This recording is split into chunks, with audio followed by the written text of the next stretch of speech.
السلام عليكم عزيزاتي المشاهدات، مرحبا بكم في قناة عالم نوال. نتمنى انكم تكونوا بخير وعلى خير، ويلقاكم ان شاء الله الفيديو بخير وعلى خير. الوصفه اليوم ان شاء الله حلوه بطبقات، كتجي رائعه جدا واقتصاديه وسهله التحضير وراقيه في التقديم. نتمنى انها تنال الاعجاب ديالكم، وما تنساونيش تشجعوني باللايك ديالكم واشتركوا في القناه باش يوصلكم كل جديد ديالي. نبداو على بركه الله. بالنسبه للمكونات بساط بزاف متواجدين في اي منزل. كنحتاجو 2 بيضات،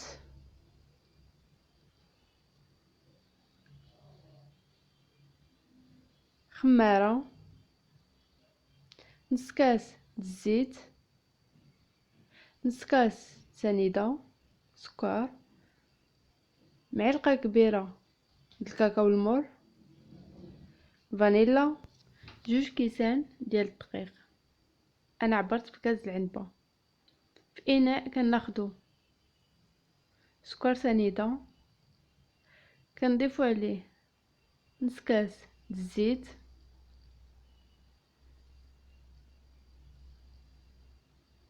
فانيلا، وقبيصة د الملحة.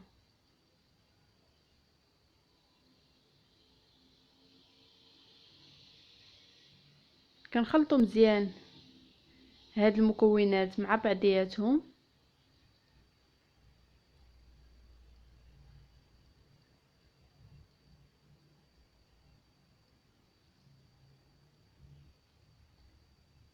من بعد كنضيفو عليهم البيضات،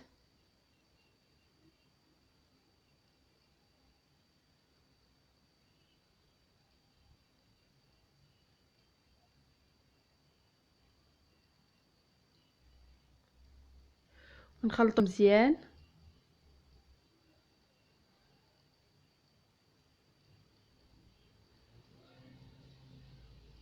حتى كنحصلو على قوام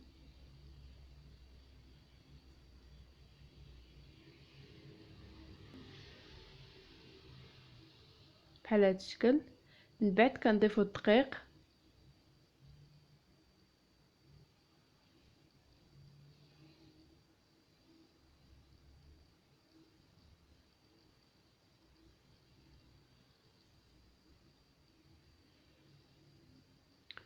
وساشيه الخماره وحده،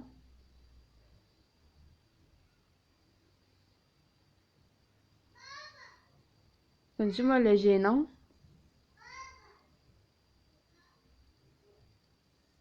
بالنسبه للدقيق استعملنا 2 كيسان على حساب النوعيه تاع الدقيق. انا زدت معلقه وحده،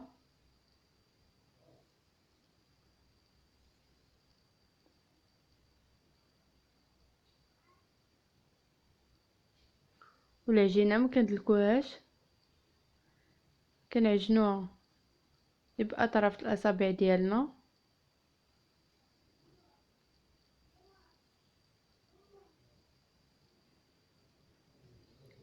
كنجمعوا العجينه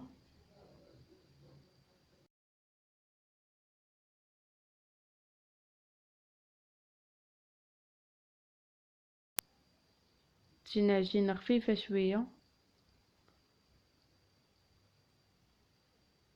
صافي بعد ما جمعنا العجينه كما قلت لكم انا زدت معلقه تاع الدقيق على حسب النوعيه،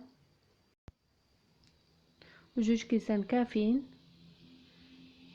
كما قلت لكم، كتبقى على حسب النوعيه تاع الدقيق.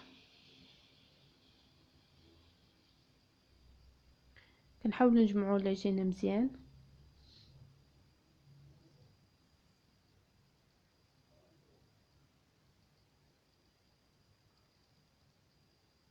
من بعد كنضيفوا عليها معلقه صغيره ديال الزبده، كنحاولوا ندخلوا الزبده في وسط العجينه مزيان.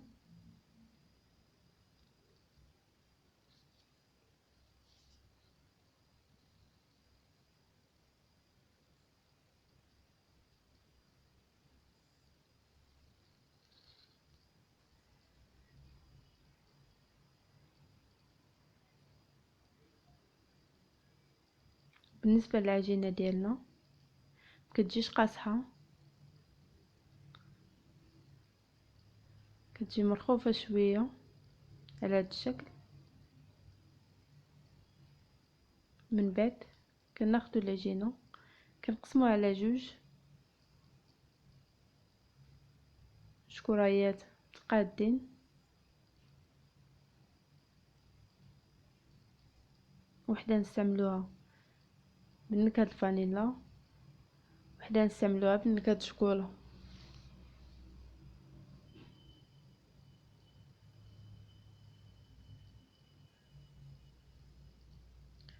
من بعد كنضيفو معلقه كبيره د الكاكاو،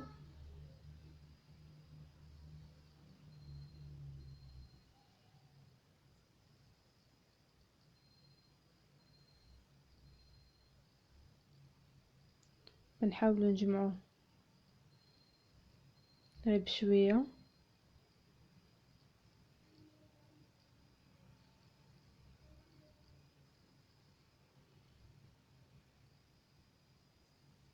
كندخلوا الكاكاو في وسط العجينه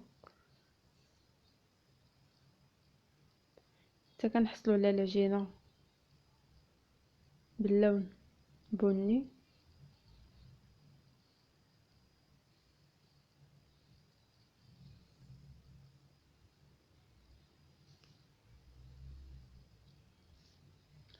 بالنسبه للعجينه الا جاتكم قاصحه بعد ما ضفتوا عليها الكاكاو كنزيدوا عليها شويه د الزبده.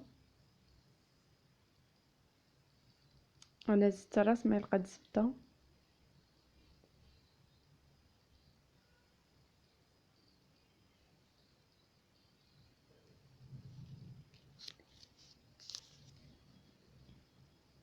من بعد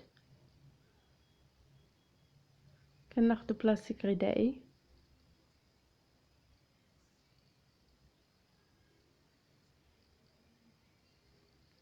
وكنحاولوا نسرحوا العجينه ديالنا بشويه المدلك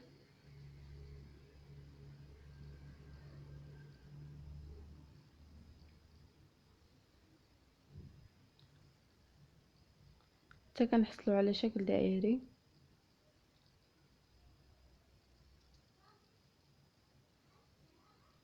انا استعملت بلاستيك باش ما تلصقش لينا العجينه. كنطلق العجينه مزيان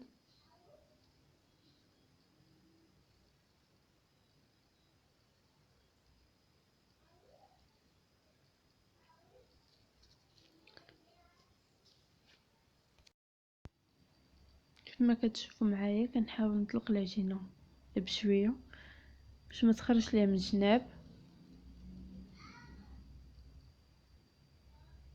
من بعد ما طلقنا العجينه مزيان كنحطوها على جنب، كنديروها في شلاطه ونحطوها على جنب.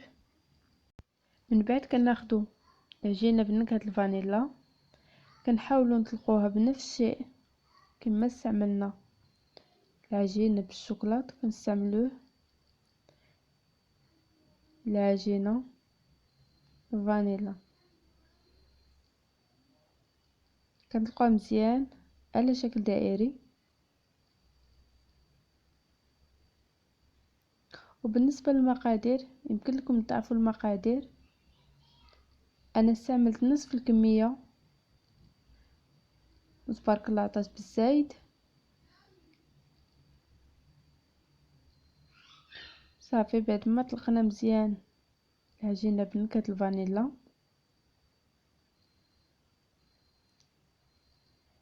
كناخدوها ونحطوها على عجينه بنكهه الشوكولا.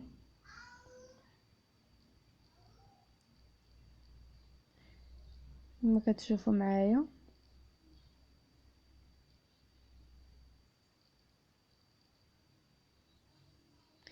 كنحاولوا نصوبوها على ديك العجينه الاخرى تاع الشوكولات.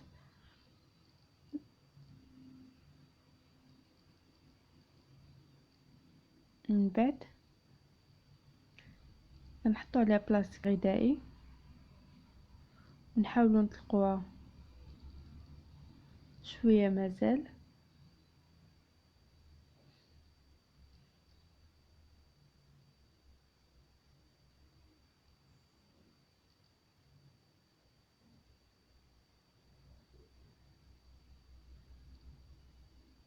من بعد كنعاودو نطويوها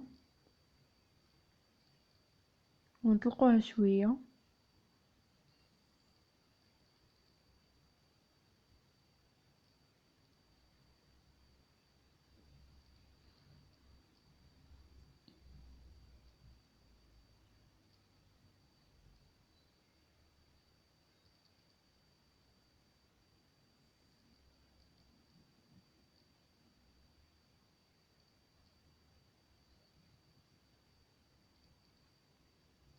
وكنعاودو نطويو عاوتاني.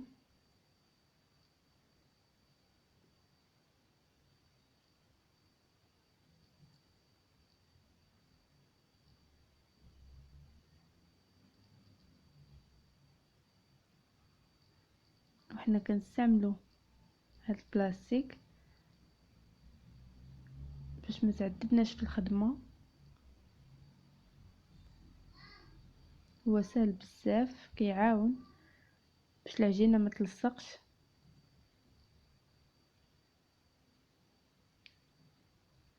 صافي كنجمعوا العجينه ديالنا عادي كما كتشوفوا معايا، وغنحاولوا نطلقوها على شكل دائري.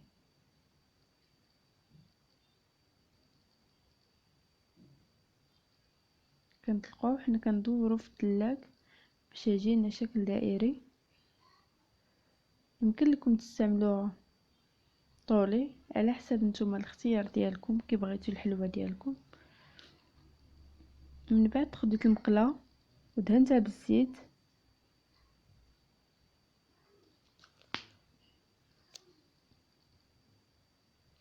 صوبت عليها هاد الحلوه. كتجي صراحه رائعه في المذاق والشكل. كنقادوها مزيان.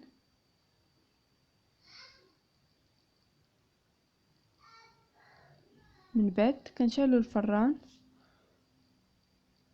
حتى كيسخن مزيان ونقصوا عليه ونخليو الحلوه ديالنا طيب على عافيه ناقصه ما تكونش مجهده. صافي كناخذوا الحلوه ديالنا ونحطوها في وسط الفران طيب.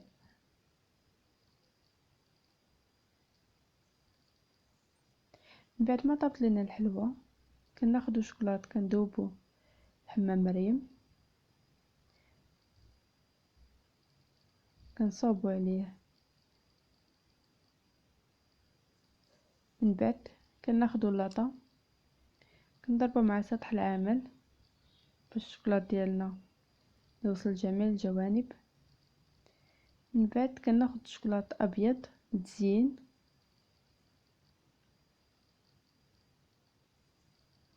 كنزين به شوكولاط. انا استعملت على شكل دائري، ثم يمكن لكم تستعملوا اي شكل بغيتو.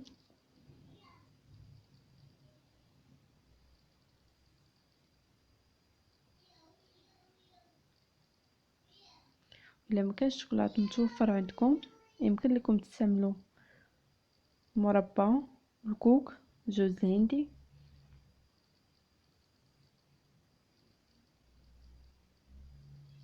من بعد كناخد الموس كنبقى نشكل خطوط عشوائيه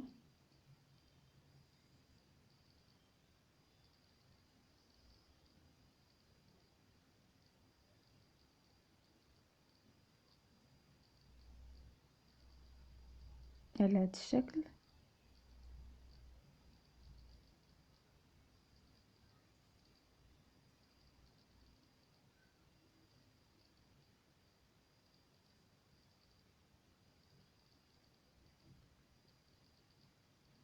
من بعد كنجي في الاتجاه المعاكس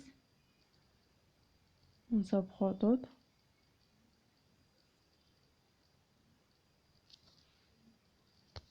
نتوما كيف ما كتشوفوا معايا كتجي في الديكور ديالها راقي. غنقطع معكم باش تشوفوا الطبقات وتشوفوا كتجي هائله.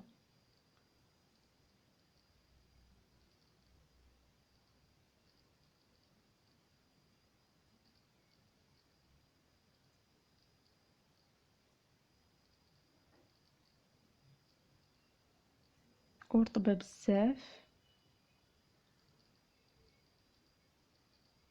هانتوما كتجي صراحه رائعه. نتمنى انكم تجربوها وان شاء الله تنال الاعجاب ديالكم. وما تنساونيش تشجعوني بلا لايك ديالكم واشتركوا في القناه باش يوصلكم كل جديد ديالي.